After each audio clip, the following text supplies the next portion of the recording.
এই পৃথিবীতে আসার পর আমাদের হায়াত তো বাড়ছে না, বরং হায়াত প্রতি মুহূর্তে কি হচ্ছে? লোকেরা বলে হায়াত বাড়ে, হায়াত তো বাড়ে না, হায়াত কি হয়?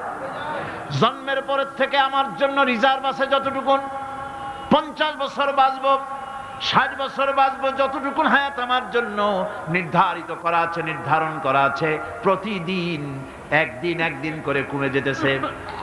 এজন্য আমি বলি, আমার বাড়িতে যে ঘড়িটা আছে, এই ঘড়িটা বেলা 1টার সময় ঢং করে একটা আওয়াজ দেয়, শ্রোতাকে শুনিয়ে দেয়, বাড়িওয়ালা তোমার জীবনের মূল্যবান হায়াত থেকে 1 ঘন্টা কমাইয়া দিলাম। 2টার সময় 2টা ঘন্টা লাগায় শোনায় দিল, বান্দারে তোমার জীবনের মূল্যবান সময় থেকে 2টি ঘন্টা কমে গেল। এমনি করে দিন গেল, মাস গেল, বছর গেল, আমাদের হুঁশ হলো না। সময় চলে গেল তাস খেলে খেলে, সময় চলে গেল আমাদের খেলাধুলা করে, শয়তানি বদমাশি করে। সময় কতটুকুন পেলাম? কিয়ামতের দিন, বিচারের দিনটা যেটা হবে, আল্লাহ রাব্বুল আলামিন বলেন বিচারের দিনটাই লম্বা হবে 50 আলফা সানা মিম্মা তাউদ্দুন। বিচারের দিনটা লম্বা হবে কত বছর? 50,000 বছর। কত বছর? দুনিয়ায় যেভাবে তুমি হিসাব করো, দুনিয়ার গণনা অনুযায়ী হাসরের বিচারের দিনটা হবে 50,000 বছরের মতো লম্বা। এক কিতাবে দেখেছি, তিনি লিখেছেন হিসাব করে, কিয়ামতের ওই দিনটার হিসাবে 50,000 বছর একটা দিন লম্বা। ওই হিসাবে পৃথিবীতে যারা 60 বছর বাঁচলো, সে যেন আখেরাতে 2 মিনিট দুনিয়ায় বাঁচলো। চিন্তা করেছে? মাত্র 2 মিনিট। 60 বছর যারা হায়াত পেল, 2 মিনিট বাঁচলো। এই 2 মিনিটের জন্য কত হাঙ্গামা, কত মারধর, কত সন্ত্রাস, ক্ষমতার জন্য লড়াই, হ্যান করেঙ্গে ত্যান করেঙ্গে, লাঠি কে আন্দার মুগুর ভরেঙ্গে, শক্তির ঠেলায় অস্থির। আমার বন্ধুগণ, সময় চলে যাচ্ছে স্রোতের মতো করে, কারো জন্য সময় অপেক্ষা করতেছে না। আমাদের মৃত্যু প্রতি মুহূর্তে কাছে চলে আসতেছে। এই জন্য শায়ের বলেছেন, আগাহ আপনি মৌত সে কোই বশর নেহি, আগাহ আপনি মৌত সে कोई बशर नहीं, सामा 100 बरस के हैं पल की खबर नहीं। মৃত্যু সম্পর্কে আমাদের কারো জানা নাই, যে কোনো মুহূর্তে মৃত্যু আমাদের কাছে এসে যেতে পারে। মৃত্যু সম্পর্কে কিছুই জানা নাই, অথচ প্রতি মুহূর্তে আমরা মৃত্যুর দিকে এগিয়ে চলছি। মাল সামান 100 বছর কি ধরে খাবো তাও জমা করে রেখেছি, কিন্তু এক মুহূর্তের খবর নাই। মাহফিলে এসেছি, বাড়ি যেতে পারবো নিশ্চয়তা নাই। আছে? বলেন আছে? আপনি বাড়ি যাও ভালো, বসেছেন, দাঁড়াতে পারবেন, এই নিশ্চয়তা আছে? নাই। সুতরাং সূরার যে সময়ের উপরে কসম করে মূলত সময়ের অপরিসীম গুরুত্ব সম্পর্কে আল্লাহ পাক মানুষকে বুঝাই দিতেছেন। সময়ের দাম দাও। আমাদের সময় চলে যায় গান শুনতে শুনতে, আশ্চর্য মলম বিক্রি করা দেখতে দেখতে, তাস পাশা খেলতে খেলতে সময় চলে যায়, কেউ খেয়াল করে না। সময় বলতে অতীত কালও হতে পারে, আবার বর্তমানও হতে পারে। আর বর্তমান কাল কোনো কালই না। বর্তমান কাল কোনো কাল নয়। প্রতি মুহূর্তে ভবিষ্যৎ এসে বর্তমান হয়, আর প্রতি মুহূর্তে বর্তমান কি হয়? অতীত হয়ে যায়। বর্তমান কাল বলে কোনো কাল নেই, প্রতি মুহূর্তে অতীত হয়ে যাচ্ছে। এই যে আমি মাহফিলে বসছিলাম প্রথম এসে, ওইটা কি এখনো বর্তমান আছে? এই যে বর্তমান কথা বলছি, এটা অতীত হয়ে যাচ্ছে। সুতরাং বর্তমান কাল নাই। আল্লাহ পাক অল আসরের সময়ের কসম করে বলছেন। যদি আমরা চিন্তা ভাবনা করি, তাহলে আমরা লক্ষ্য করব আমাদের আসল মূলধন সময়। আসল মূলধন কি? জীবনের আসল মূলধন কি? সময়। ইমাম রাজি রহমতুল্লাহ আলাইহি এই পর্যায়ে এক বুজুর্গের ব্যক্তির কথা তিনি আলোচনা করেছেন। তিনি বলেছেন যে একটা লোক, তিনি সূরা আল আসর এর ব্যাখ্যা তিনি বুঝতেছিলেন না। ব্যাখ্যাটা কি? এই মাথার মধ্যে ঘুরপাক খাচ্ছিল এর ব্যাখ্যা কি? একবার তিনি বাজারে ঢুকলেন, তারপরে তিনি শুনতে পেলেন বাজারের এক প্রান্ত থেকে একজন চিল্লায় বলতেছে, সেই ব্যক্তির উপরে রহম করো যার পুঁজি গলে যায়, সেই ব্যক্তির উপরে রহম করো যার পুঁজি গলে যায়। উনি চিন্তা করলেন পুঁজি এবার গলে কেমনে? উনি দৌড়ে গেলেন, যায় দেখেন যে যে ব্যাটা চিল্লাচ্ছে সে হচ্ছে বরফ বিক্রেতা। কি বিক্রেতা? বরফ। বরফ। আইস। এখন এই বরফ বিক্রেতা সে চিল্লায় বলতেছে, সেই ব্যক্তির পরে রহম করো যার পুঁজি কি গলে যায়। সূর্যের তাপ বাড়তেছে আর বরফ গলে যাচ্ছে। সে বুঝাতে চাচ্ছে যে আমার এই বরফটা জমাট থাকা অবস্থায় তোমরা কেউ কেনো, যেহেতু আমার পুঁজি তো এর মধ্যে আমি ইনভেস্ট করেছি। এটা যদি পানি হয়ে যায় তো পানি তো কেউ কিনবে না, এটা তো যেখানে সেখানে পাওয়া যায়। বরফ পাওয়া যায় না বলেই তো আমি বরফ কিনে আনছি। তোমরা আমার প্রতি দয়া করো, তাড়াতাড়ি করে বরফটা কিনে নিয়ে যাও। ইমাম রাজি রহমতুল্লাহ আলাইহি বলেন, বুজুর্গ ব্যক্তি চিৎকার মেরে বললেন, আল্লাহু আকবার, আমি কিন্তু এই বরফ বিক্রেতার ঘোষণার মধ্য দিয়ে সূরা ওয়াল আসরের তাফসীর আমি বুঝে ফেলেছি। তার মানে হলো, বরফ বিক্রেতা যেভাবে বলতেছে, সেই ব্যক্তির উপরে রহম করো যার পুঁজি গলে যায়। আমারও তো একটা পুঁজি আছে, ওই পুঁজির নাম হায়াত। প্রতি মুহূর্তে আমার পুঁজি তো গলে যেতেছে, আমার পুঁজি তো গলে যায়, প্রতি মুহূর্তে কমে যেতেছে। আহারে, এই পুঁজি যে গলে গেল, ধরে রাখতে পারলাম না, এই জন্য কিছুই তো করতে পারি নাই। সূরা ওয়াল আসরের ভিতরে মানুষের আয়ুষ্কাল দেওয়া হয়েছে, বরফ গলে যাওয়ার মতো দ্রুত সে আয়ু কমে যাচ্ছে। একে যদি নষ্ট করে ফেলা হয়, ভুল কাজে ব্যয় করা হয়, সেটাই হচ্ছে মানুষের মূল ক্ষতি। মানুষের মূল ক্ষতি। ব্যবসায় ক্ষতিগ্রস্ত হয়েছে, এটা মূল ক্ষতি নয়। স্বাস্থ্য হারাইছে, মূল ক্ষতি নয়। রাজনীতিতে ব্যর্থ হয়েছে, মূল ক্ষতি নয়। জীবনে মন্ত্রিত্ব হারাইছে, মূল ক্ষতি নয়। মূল ক্ষতি প্রতি মুহূর্তে সময় নষ্ট হচ্ছে, এটাই মূল ক্ষতি। ভাইরা, কিয়ামতের দিন জান্নাতীদের কোনো দুঃখ থাকবে না, সকলের দুঃখ থাকবে। জান্নাতীদের কোনো দুঃখ থাকবে নাকি? থাকবে, থাকবে। জান্নাতীদের মনের মধ্যে একটা দুঃখই থাকবে। ভালো করে শুনুন, জান্নাতীদের মনের মধ্যে একটা দুঃখই হবে। তারা মনে মনে চিন্তা করবেন, আফসোস করবেন, আহারে যদি দুনিয়ায় বসে অমুক সময় বাসে বসেছিলাম, আজে বাজে চিন্তা করেছি, বাড়ির ড্রয়িং রুমে একা একা বসে বসে আজে বাজে চিন্তা করেছি, অমুক অমুক সময় খেলাধুলায় কাটাইছি। এই সময়গুলিতে যদি সুবহানাল্লাহ, আলহামদুলিল্লাহ, লা ইলাহা ইল্লাল্লাহ, আল্লাহু আকবার, এই তাসবিহ যদি পড়তাম, জিকির আজগার করতাম, জান্নাতের ভিতরে আরো নিয়ামত লাভ করতে পারতাম। সময়টা তো কাজে লাগাইলাম না। মানুষের শর্ত, মুমিনের সব কাজে সওয়াব। ওয়াকুলু লিন্নাসি হুসনা, মানুষের সঙ্গে ভালো ভালো কথা কও, মানুষের সঙ্গে হাসি মুখে কথা কও। একজনের সাথে হাসি মুখে কথা বললেন, আপনার একটা সদকা দেওয়ার মতো সমান সওয়াব আমলনামায় লেখা হয়ে গেল। ভালো ভালো কাম করো। বন্ধুগণ, সময় দ্রুত গতিতে চলে যাচ্ছে, মানুষের জীবন ক্ষতিগ্রস্ত হচ্ছে। ক্ষতি থেকে বাঁচতে পারবে 4টা গুণ যার মধ্যে আছে, বাকি সব ক্ষতিগ্রস্ত হয়ে যাবে। আমার ভাইয়েরা, এই কথাগুলি বলে আল্লাহ পাক যেন এরকম একটা দৃষ্টান্ত দিলেন। আপনি যদি পরীক্ষার হলে গিয়া দেখেন, ছাত্ররা পরীক্ষা দিতেছে, পরীক্ষার জন্য নির্ধারিত সময় কতটুকুন? 3 ঘন্টা। 3 ঘন্টা, 3 ঘন্টা। আপনি গিয়ে দেখলেন কোন একজন পরীক্ষার্থী পরীক্ষা দিতে গিয়ে আর একদিকে তাকায় আছে, আকাশের তারা গুনতেছে, অথবা সে গল্প করতেছে, অথবা পরীক্ষা বাদ দিয়ে আজে বাজে কিছু লিখতেছে। আপনি যেমন তাকে, ওই ছেলেটাকে আনবো না, গাফেল ছেলেটাকে ঘড়ির দিকে তাকায় বলেন, এই ছেলে ওই ঘড়ির দিকে তাকাও, দেখো তোমার সময় কিন্তু চলে যেতেছে, মাত্র 1 ঘন্টা, আর তুমি সময় নষ্ট করতেছ।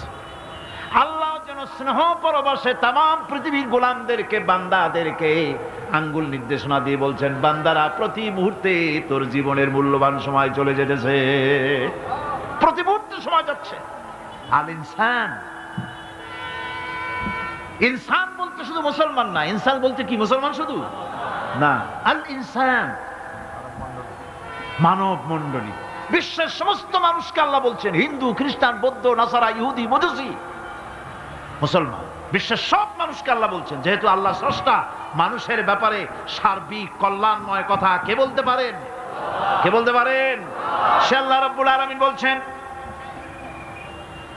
সময় চলে যাচ্ছে, ও পৃথিবীর মানুষেরা। এই মানুষ বলতে আল্লাহ রাব্বুল আলামিন কোনো ব্যক্তি, কোনো গোষ্ঠী, কোনো জাতিকে বলেন নাই, বলেছেন সমগ্র মানবতাকে। এর অর্থ হচ্ছে, সূরাটিতে উল্লেখ উল্লেখ্য 4টি গুণ যদি আমল করতে পারে লোকেরা, যেই ব্যক্তি করবে, যেই সমাজ করবে, যেই রাষ্ট্র করবে, যেই গোষ্ঠী করবে, যেই জাতি করবে, তারাই ক্ষতি থেকে বেঁচে যাবে। আর যারা করবে না তারা ক্ষতিগ্রস্ত হবে। কি হবে বলুন? এখন আল্লাহ পাকের কথা শুনুন। আল্লাহ পাক বলছেন ওয়াল আসরি ইন্নাল ইনসানা লাফি খুসর। খুসর, খুসরিন, এই যে খুসর, খাসারা, এই শব্দটা হচ্ছে আবিধানিক অর্থে ক্ষতি হচ্ছে লাভের বিপরীত। লাভের বিপরীত কি? ক্ষতি। নাফা, এই নাফার বিপরীত কি? নোকসান। খাসারাটা কি? নোকসান বলা হয় পুঁজি 50,000 খাটাইছিলাম, লাভ করতে পারি নাই, পুঁজি ঠিক আছে, এটাকে বলা হয় নোকসান। এটাকে কি বলা হয়? নোকসান। কিন্তু আমি পুঁজি খাটিয়েছিলাম 50,000 টাকা, লাভ তো হয়ই নাই, পুঁজিও চলে গেছে, আমও গেছে, সালাও গেছে, আমও নাই, সালাও নাই। এইটারে আরবিতে কি বলা হয়? খাসার, দেউলিয়া। দেউলিয়া হয়ে গেছে। দেউলিয়াটা বোঝেন ভালো আপনারা, দেউলিয়া হয়ে গেছে। কোরআন লাভ বা সাফল্যের ধারণা যেমন নিছক পার্থিব নয়, সমৃদ্ধির কথা শুধু পার্থিব নয়, জন্ম থেকে শুরু করে মৃত্যু পর্যন্ত কোরআনের লাভের কথা যখন বলা হয় তখন জন্ম থেকে মৃত্যু পর্যন্ত, আখিরাত পর্যন্ত, কিয়ামত পর্যন্ত। ক্ষতিটাও জন্ম থেকে শুরু করে মৃত্যু পর্যন্ত, কিয়ামত পর্যন্ত ক্ষতিটাও। এই ক্ষতি থেকে বাঁচবার জন্য কোরআনে কারিমে বিভিন্ন জায়গায় এই খাসারা শব্দ ব্যবহার করা হয়েছে। আল্লাহ রাব্বুল আলামিন বলছেন ওয়ামান খাফফাত মাওয়াজিনুহু ফাউলাইকাল্লাযীনা খাসিরু আনফুসাহুম বিমা কানু বিআয়াতিনা ইয়াযলিমুন। যাদের পাল্লা ভারী হবে কিয়ামতে তারাই হবে সফলকাম, আর যাদের পাল্লা হালকা হবে, নেকির পাল্লা, নেকির পাল্লা যাদের হালকা হবে তারা হবে ক্ষতিগ্রস্ত। তারা নিজেদের ক্ষতি নিজেরাই ক্ষতি সাধনকারী হবে কিয়ামতের দিন। কাজে মানুষের জীবনের সমুদয় কার্যাবলীর ভালো অংশ যদি খারাপ অংশের উপরে বিজয়ী হয়, তারপরে খারাপ অংশ পাওনাদারদের দিয়ে টিয়া, এরপরে যদি নেকি কিছু বাকি থাকে, তাহলে বোঝা গেল লোকটা কিয়ামতে নাজাত পাবে। আর যদি ভালো কাজের উপরে খারাপ কাজ বিজয়ী হয়ে যায় আর সমস্ত পাওনাদারদেরকে পাওনা মিটাইয়া তারপরেও পাপ বাকি থেকে যায়, এক চাইতে খাসারা পৃথিবীতে, আকাশে, জমিনে কিছুই আর হবে না। এর থেকে বাঁচার জন্য আল্লাহ পাক এই খাসারা থেকে বাঁচার জন্যই মানুষকে এই কথা বলছেন। এই কথাটি কোরআনে কারিমের অন্য একটি আয়াতে আরো সুন্দর করে বলা হয়েছে। যারা নাকি এই দুনিয়ার বুকে যারা নিজেদের পুঁজি খাটাইছে, জীবনের পুঁজি সুদ কামাইতে খাটালো, জীবনের পুঁজি খাটালো হারাম কামাইয়ের ভিতরে, অন্যায় কাজের ভিতরে, যারা জীবনের পুঁজিকে আল্লাহর দ্বীনের কাজে লাগাতে পারে নাই, তাদের সম্পর্কে বলা হচ্ছে খাসিরাদ দুনিয়া ওয়াল আখিরাতা যালিকা হুয়াল খুসরানুল মুবিন। খাসিরাদ দুনিয়া ওয়াল আখিরা, দুনিয়াও ক্ষতিগ্রস্ত, আখিরাতেও ক্ষতিগ্রস্ত। এটা হচ্ছে তার জন্য সুস্পষ্ট ক্ষতি, এর থেকে বড় ক্ষতি আর কিছুই হতে পারে না। আল্লাহ পাক কোরআনে কারীমে অন্যত্র বলেছেন وَنُنَزِّلُ مِنَ الْقُرْآنِ مَا هُوَ شِفَاءٌ وَرَحْمَةٌ لِلْمُؤْمِنِينَ وَلَا يَزِيدُ الظَّالِمِينَ إِلَّا خَسَارًا।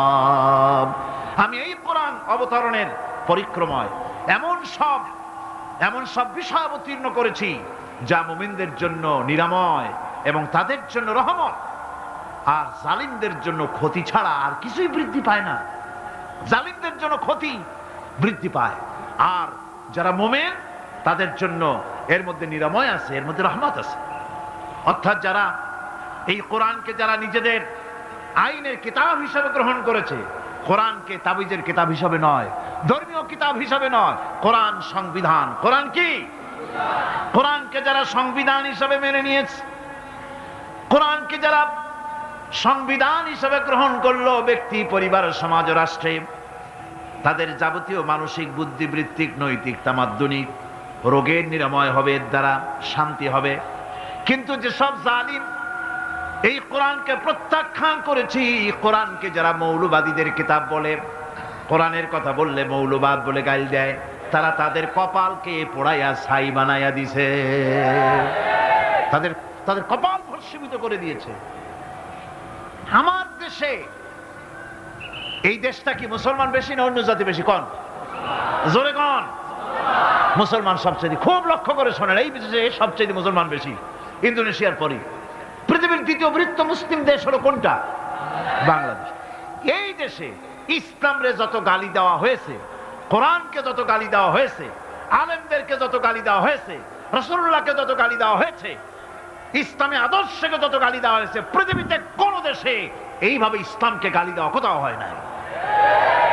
এমনকি আমেরিকার মতো দেশে, ইংল্যান্ডের মতো দেশেও কোরআনের বিরুদ্ধে এত কথা কেউ বলতে সাহস পাবে না, ইসলামের বিরুদ্ধে কথা বলতে সাহস পাবে না, যেহেতু মুসলমানেরা সেখানে পাল্টা আক্রমণ করবে। আজ আমার দেশে মুসলমানের ঘরের সন্তান হইয়া ইসলামের বিরুদ্ধে তারা বক্তব্য রাখে। মৌলবাদ মৌলবাদ জিকির উঠে গেছে। আমেরিকার প্রেসিডেন্টরা যখন শপথ নেন, প্রেসিডেন্ট হিসাবে ওথ নেন, বাইবেলের উপরে হাত রাখেন আর বলেন, এই মহাগ্রন্থকে স্পর্শ করে শপথ নিচ্ছি, আমি আমার চিন্তা চেতনা, আমার মেধা, আমার প্রজ্ঞা সবটা আমার জাতি, আমার দেশকে উন্নয়নের জন্য, এর সমৃদ্ধির জন্য, এর সংরক্ষণের জন্য আমি আমার জীবনকে উৎসর্গ করব। বাইবেলের উপরে স্পর্শ করে এই শপথ তারা নেন। আমার দেশের প্রেসিডেন্ট, প্রধানমন্ত্রী শপথ নেওয়ার সময় কোরআন শরীফের উপরে হাত রাখে যদি, তাহলে বলা হবে বেচারা মৌলবাদী হয়ে গেছে। এটা করা যাবে না। আর যদি কেউ করে সামান্য কিছু, কোরআন না, যদি তসবিহ নিয়েও আসে, তাহলে বুঝতে হবে জাতির সাথে একটা প্রতারণা ছাড়ার কিছুই না। কাজেই ধর্মের প্রতি আকর্ষণ একটা ভিন্ন জিনিস, সেই জিনিসকে ছেড়ে যারা দেয় তারাই ক্ষতিগ্রস্ত হয়, আর যারা ধরে রাখে তারা দুনিয়ায় ক্ষতিগ্রস্ত হয় না। আল্লাহ পাক এখানে রাসূল করিম সাল্লাল্লাহু আলাইহি ওয়াসাল্লাম একটি হাদিস প্রণিধানযোগ্য কোরআনের ব্যাপারে। হুজুর বলেছেন, আল কোরআনু হুজ্জাতুন লাকা ওয়া আলাইকা। এই কোরআন হয় তোমার পক্ষের সাক্ষী, না হয় এই কোরআন তোমার বিপক্ষের সাক্ষী। কিয়ামতে এই কোরআন হয় তোমার পক্ষে কাজ করবে, নতুবা এই কোরআন তোমার বিপক্ষে কাজ করবে। দুই অবস্থা থেকে খালি হবে না। হয় কোরআন তোমার পক্ষে সাক্ষী দেবে, না হয় আমরা কি চাই? কিয়ামতে কি চাই? বলেন কি চাই? কোরআনের পক্ষে যদি আমরা সাক্ষী চাই, তাহলে এই কোরআনের পক্ষে আমাদেরকে কাজ করতে হবে। এছাড়া আমাদের নাজাতের কোনো পথ নাই। আমাদের মুক্তির পথ হচ্ছে কোরআন কেন্দ্রিক, রাসূলুল্লাহর হাদিস কেন্দ্রিক। এর বাইরে আমাদের সমস্ত পুঁজি নষ্ট হয়ে যাবে। আমাদেরকে পৃথিবীতে টিকে থাকতে হলে কোরআনের উপরে ভিত্তি করে আমাদেরকে বাঁচতে হবে, টিকতে হবে। কোরআনে কারিমে আল্লাহ রাব্বুল আলামিন অন্যত্র বলেছেন, কুল ইন্নাল খাসিরিনাল্লাযীনা খাসিরু আনফুসাহুম ওয়া আহলিহিম ইয়াওমাল কিয়ামাহ আলা যালিকা হুয়াল খুসরানুল মুবিন। বলো, প্রকৃত দেউলিয়া তারাই যারা কিয়ামতের দিন নিজেকে, নিজের পরিবার পরিবর্গকে এই ক্ষতির দিকে যারা ঠেলে দেবে। ভালো করে শুনে নাও, এটি হচ্ছে সুস্পষ্ট ক্ষতি, সুস্পষ্ট দেউলিয়াপনা। এই ক্ষতি থেকে বাঁচার জন্য আল্লাহ রাব্বুল আলামিন কোরআনে কারীমের মধ্যে বলেছেন, ওয়াল আসরি ইন্নাল ইনসানা লাফি খুসর। পড়েন সবাই, ওয়াল আসরি ইন্নাল ইনসানা লাফি খুসর। মানুষের, সমগ্র মানুষের জীবন ক্ষতিগ্রস্ত, ব্যর্থ। কে বলতেছেন? গা শিউরে ওঠার কথা না, গা শিউরে ওঠে। আল্লাহ বলতেছেন ক্ষতিগ্রস্ত, ব্যর্থ। আপনি যতই মনে করেন আপনার মিল আছে, কল আছে, কারখানা আছে, মন্ত্রী, টাকা পয়সা আছে, প্রেসিডেন্ট হয়েছেন, প্রধানমন্ত্রী হয়েছেন, আপনার জীবন সফল হয়েছে, আল্লাহ বলেন না, জীবন ব্যর্থ, জীবন বিফল, জীবন ক্ষতিগ্রস্ত। তাম পৃথিবীর সমস্ত মানুষ ক্ষতিগ্রস্ত, ব্যর্থ। 4টা কাজ করলে সফল হবে। কয়টা কাজ? জোরে বলেন, কয়টা কাজ? ইল্লাল্লাযীনা আমানু وعملوا الصالحات وتواصوا بالحق وتواصوا بالصبر। চারটা কাজ করলে জীবন হবে সফল। এই ব্যর্থতা থেকে, এই ক্ষতি থেকে যদি বাঁচতে চাই কিনা? কারা কারা চাই দেখাই তো হাত। কারা কারা চাই? ক্ষতির হাত থেকে বাঁচতে চাই কারা? আলহামদুলিল্লাহ, হাত নামান। ক্ষতির হাত থেকে যারা বাঁচতে চান, আল্লাহ রাব্বুল আলামিন তাদের জন্য ফর্মুলা পেশ করেছেন, ইল্লাল্লাযীনা আমানু ওয়া আমিলুস সালিহাতি ওয়া তাওয়াসাউ বিল হাক্কি ওয়া তাওয়াসাউ বিস সাবর। আল্লাহ পাক বলেন, চারটি কাজ করলে জীবন সফল হয়ে যাবে। কয়টা কাজ? চারটা কাজ করলে জীবনটা সফল হয়ে যাবে। এক নম্বরে ঈমান। এক নম্বরে কি? ঈমান। এটাই হচ্ছে ফাউন্ডেশন। ক্ষতি থেকে বাঁচার জন্য প্রথম যে গুণটি, সেটির নাম হচ্ছে ঈমান। ইসলামে ঈমানের স্থান সর্বপ্রথম, তারপরে হচ্ছে ইসলাম। ঈমান আগে, তারপরে কি? ইসলাম। ইসলাম হচ্ছে বীজ, ঈমান হচ্ছে বীজ, আর ইসলাম হচ্ছে চারা, গাছ। এটা হচ্ছে ভিত্তি। এই ভিত্তিকে সর্বপ্রথম মজবুত করতে হবে। ঈমানের ভিত্তি, ঈমানের ভিত্তি দুনিয়ায় ঈমানের আহ্বান জানাবার জন্যই আল্লাহ রাব্বুল আলামিন সমস্ত নবী এবং রাসূলদেরকে পৃথিবীতে পাঠিয়েছেন ঈমানের আহ্বানের জন্য। দুনিয়ার সমস্ত নবীদের দাওয়াত ছিল ঈমানের দাওয়াত। কিসের দাওয়াত? এই ঈমানের দাবিটা আসছে, এই দাওয়াতটা এসেছে আল্লাহর কাছ থেকে। কার কাছ থেকে? দেখুন, পৃথিবীর ভিতরে কোন নবীদের কথার সাথে আরেকজন নবীর কথার কোনো বৈপরীত্য হয় নাই। সমস্ত নবীদের কথা একরকম ছিল। কয় রকম? একজন নবীর সঙ্গে তার বক্তব্যের সাথে আরেকজন নবীর বক্তব্যের কোনো গুণগত মৌলিক কোনো পার্থক্য ঘটে নাই, অসঙ্গতি হয় নাই। কারণ নবীরা, আম্বিয়া আলাইহিমুস সালাম, নিজেরা বানিয়ে কথা রচনা করে তারা মানুষের সামনে পেশ করে নাই।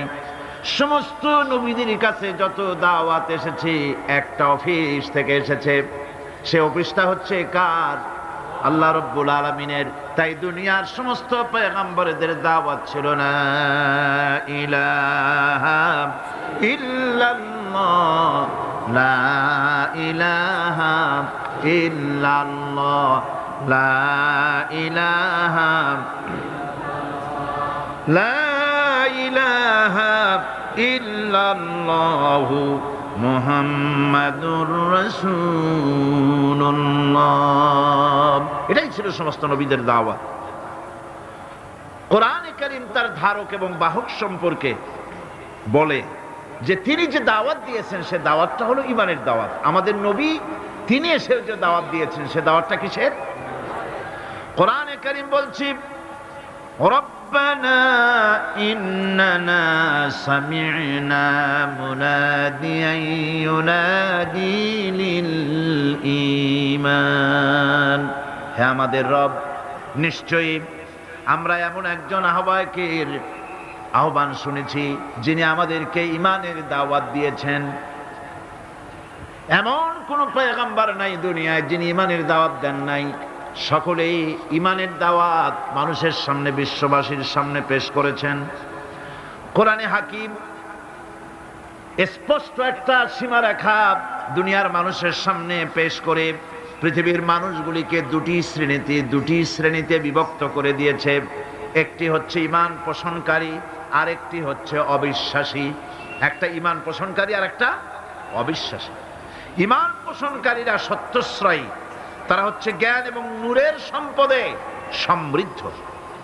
আর দ্বিতীয় দলটি হচ্ছে কাফের, জালিম, মূর্খ।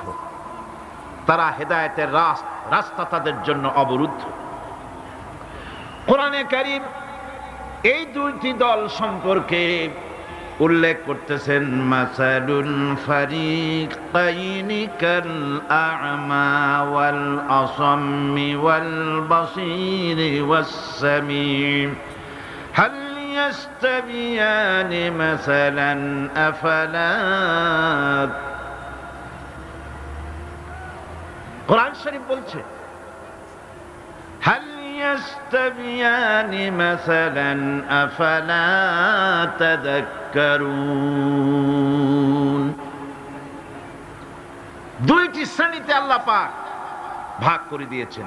একটা শ্রেণী হচ্ছে অন্ধ, বোবা, বধির, আরেকটি যারা শুনতে পায়, চোখে দেখতে পায়। এ দুটি কখনো এক নয়, সমান নয়।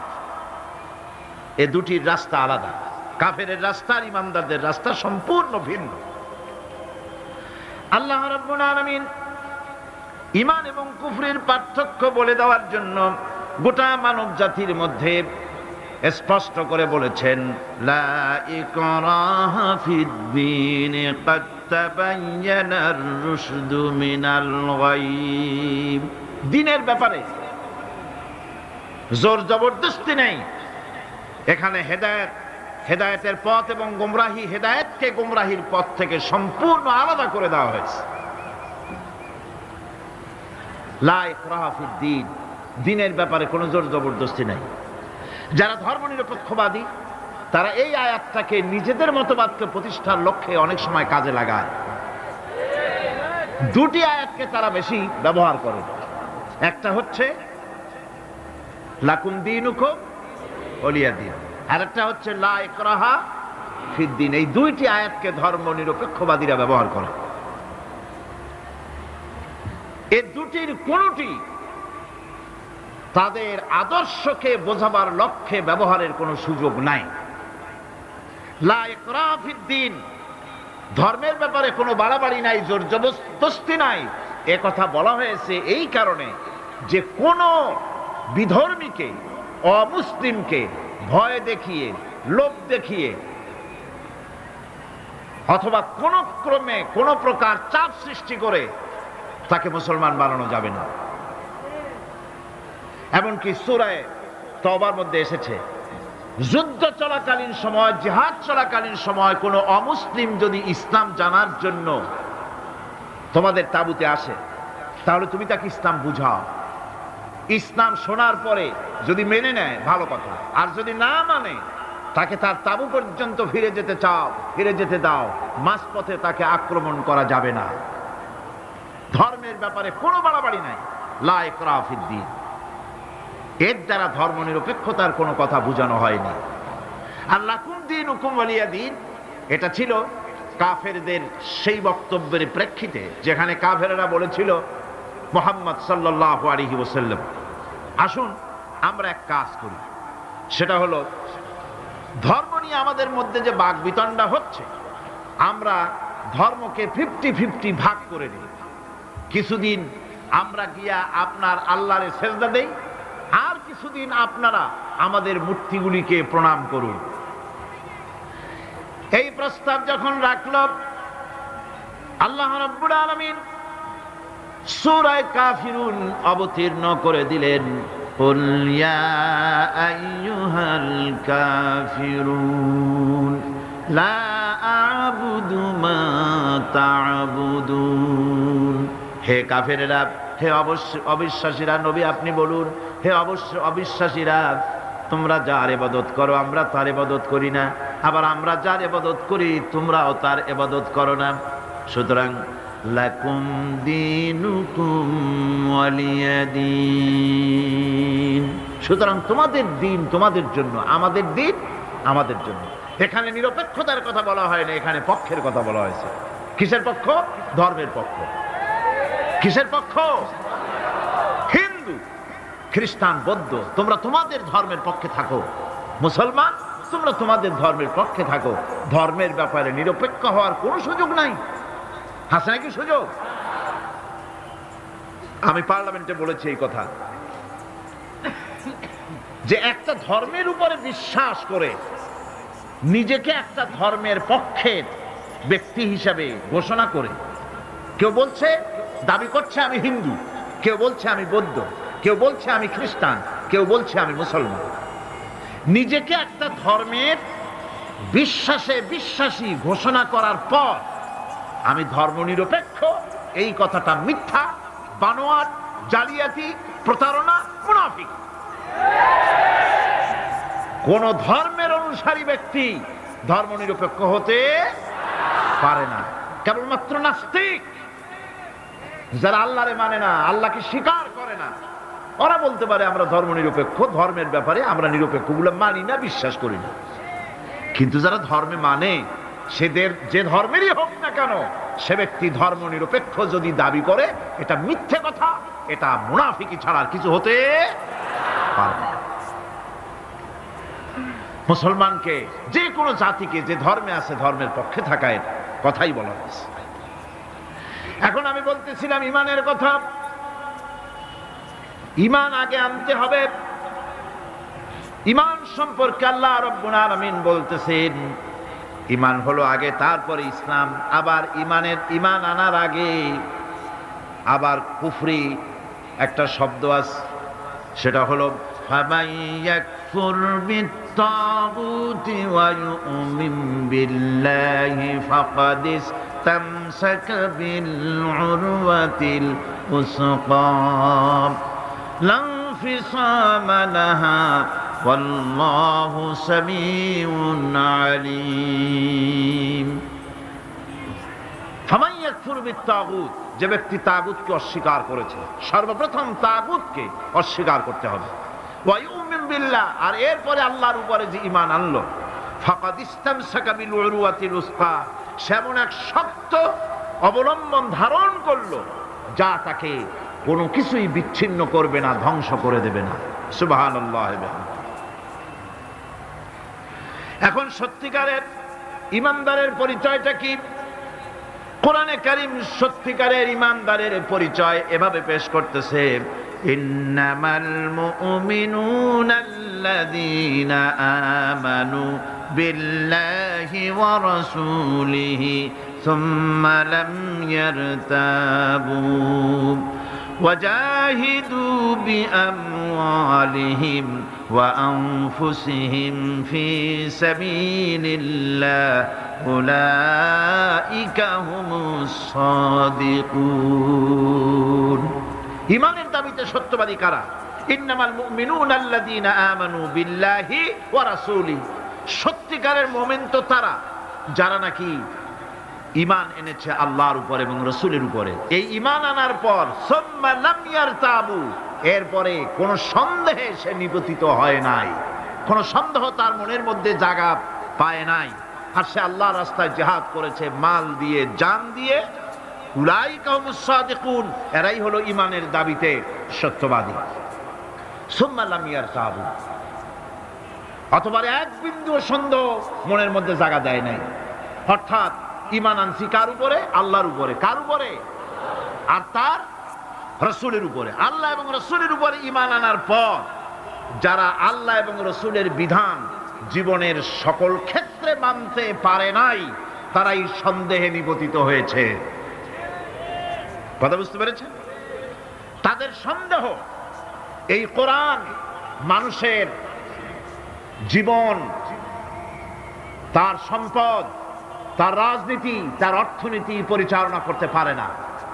সেই জন্য ধর্মের ব্যাপারে কোরআন মানি, ধর্মের ব্যাপারে নামাজ আর রোজা মানি, কিন্তু রাজনীতিতে ধর্ম মানি না। এটাই হলো সন্দেহ। এটাই কি? সন্দেহ, অবিশ্বাস। জীবনকে তারা দুইটা ভাগ করেছে, এক ভাগ রাজনীতির জন্য, আর এক ভাগ কিসের জন্য? ধর্মের জন্য।